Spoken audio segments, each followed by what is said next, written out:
Welcome to Talking Point from the Church's Fellowship for Psychical and Spiritual Studies.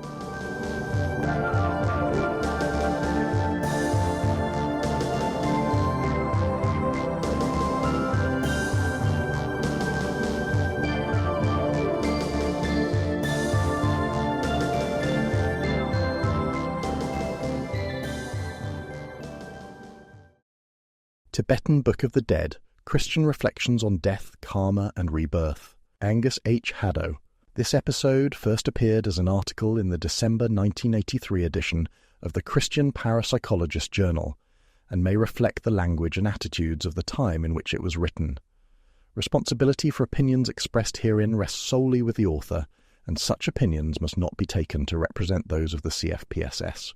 The Revd A.H. Haddow is the minister of Garthdee Parish, Aberdeen. The Tibetan Book of the Dead, or Bardo Thodol as it is called in Tibetan, is a manual of instruction to be whispered into the ear of a dying person and recited throughout the 49 days from the point of death, so that he can be assisted through the death process and the way pointed to enlightenment, which comes from realizing the unreality of samsara, the cycle of birth, death and rebirth, and the attainment of nirvana, a passionless peace beyond all phenomena. Its Tibetan title literally means liberation by hearing on the after-death plane. Hearing is used here not in a physical sense, but with the whole heart, and therefore involves having sincere faith. The Bardo Thodol is not only a guide for the dying and the dead, but also for the living who seek the spiritual path of liberation, which is achieved by a turning about in the deepest seat of consciousness. It is for the whole of life where there is constant death and rebirth, for example in the cells which make up the human body, and the earnest seeker must, as in Christian baptism, die symbolically to his past and be reborn spiritually to a new life.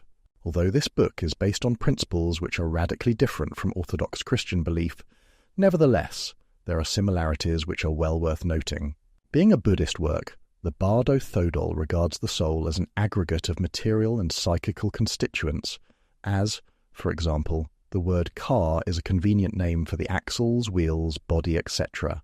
At death, the aggregates that make up an individual are dissipated.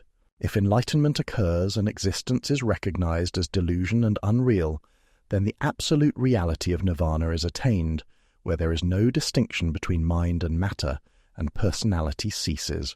If enlightenment does not occur, the aggregates are caught up in the cycle of samsara and reborn in a body determined by the retributive justice of karma, which is a universal law of cause and effect, applied to actions in the previous incarnation.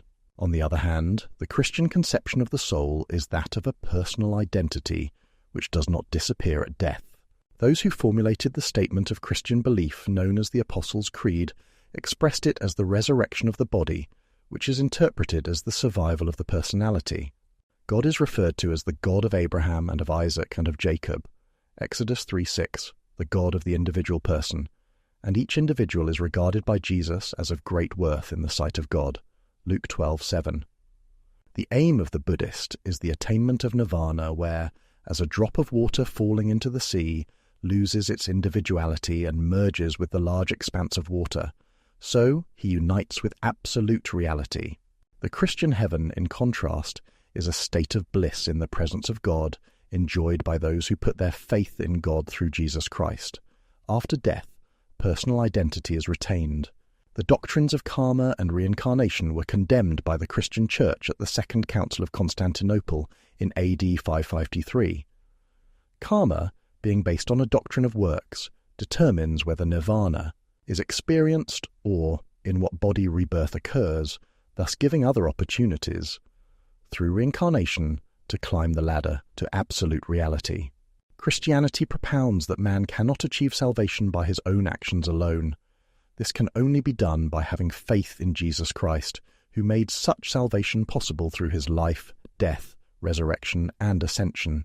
The Apostle Paul writes to the church at Ephesus, "For by grace you have been saved through faith, and that not of yourselves, it is the gift of God, not of works, lest anyone should boast." Ephesians 2 verses 8 and 9.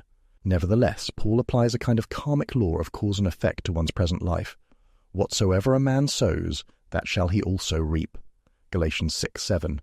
The importance of a person's attitudes is stressed in Proverbs 23:7. As a man thinks, so is he. The Hindu Dhammapada emphasizes this in its first verse. All that we are is the result of what we have thought. It is founded on our thoughts. It is made up of our thoughts. This concept is expressed in beautiful and meaningful language by Henry Thomas Rambling, the founder of the Science of Thought Review. A person is literally the sum total of his thinking. What is a thought? It cannot be seen, heard, touched, smelled, or tasted, and yet it is infinitely more powerful than anything that can be seen, heard, touched, smelled, or tasted. It is the source of creative ability, motion, action of expression, and all force and power. Every word spoken, every deed done, every step taken is the result of thought. Every event in human history was cradled in thought. You are your thought, and your thought is you. What you think most about is constantly and inexorably weaving itself into the fabric of destiny. Raise your thoughts to heaven above, there at God's right hand, sitteth one whose name is love, who doth understand. Our past thinking therefore determines our present status, and our present thinking determines our future status. Faith in Christ involves a spiritual rebirth. See Jesus' words to Nicodemus in John 3:1-8, when one's thinking is changed and therefore one's life, from the ways of self to the ways of God. The Bardo Thodol attempts to guide the attitudes of a person so that the future is influenced, although karma is still a powerful force in this regard. Again and again the individual is urged to pray to the Compassionate One, Chenrezig, the national divine protector of Tibet, who is the embodiment of mercy and compassion, or the Trinity, that is the Buddha, the Dharma, or scriptures, and the Sangha, or priesthood, to escape the terrors which are in reality expressions of his state of mind. At one stage after death, there is a judgment when the good genius, the personification of a human being's higher or divine nature, counts out his good deeds by white pebbles, and the evil genius, the personification of a human being's lower or carnal nature, counts out his bad deeds by black pebbles. During this judgment there is a great temptation to tell lies, whereon the Lord of Death consults the mirror of karma to find the truth. At this point great suffering is experienced. This is symbolic of the pangs of the deceased's mind, and he is exhorted to act so as to recognize this. Incorporated with the physical body through life is an exact duplicate formed of matter in an invisible state known as the Bardo body. It includes the consciousness principle and a psychic nervous system, which is the counterpart of the physical nervous system of the human body. References have been made to it as the mental body, etheric body, astral body, or etheric double in parapsychological and theosophical literature. It bears resemblances to the ka, a person's spiritual individuality, and the ba, soul, mentioned in the Egyptian Book of the Dead. According to the Buddhist conception of existence, there are 6 different bardos, or successive states of consciousness. 3 are associated with the interval between birth and death: the normal waking consciousness of being born in the womb, the state of dream consciousness, and the state of trance consciousness experienced in deep meditation.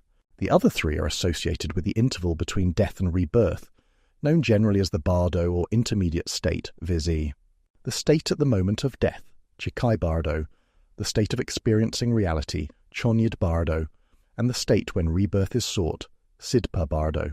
It is with the latter states of consciousness that the Bardo Thodol is principally concerned, and, by the use of symbolic language, seeks to bring the individual to identify himself with reality, or failing this, to be reborn in a body according to his karma.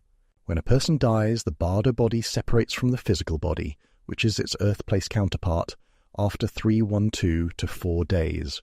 This duration is similar to that suggested by the results of psychical research, when the silver cord connecting the physical body to the astral body is broken, and also by the researches of Robert Crookall, who regards this as the interval for the vehicle of vitality to be shed from the soul body after death.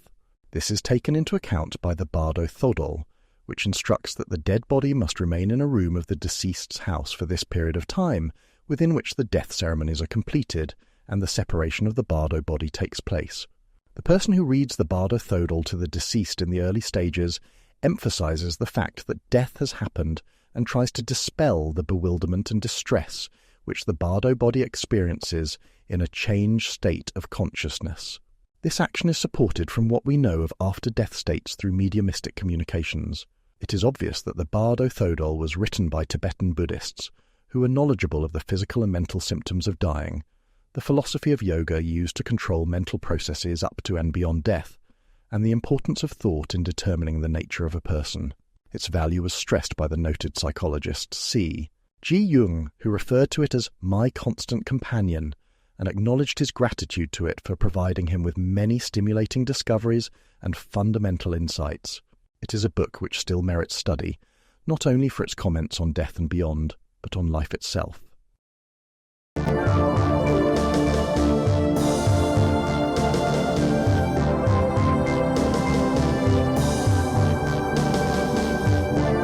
You have been listening to Talking Point from the Church's Fellowship for Psychical and Spiritual Studies. To find out more, please visit www.churchesfellowship.co.uk.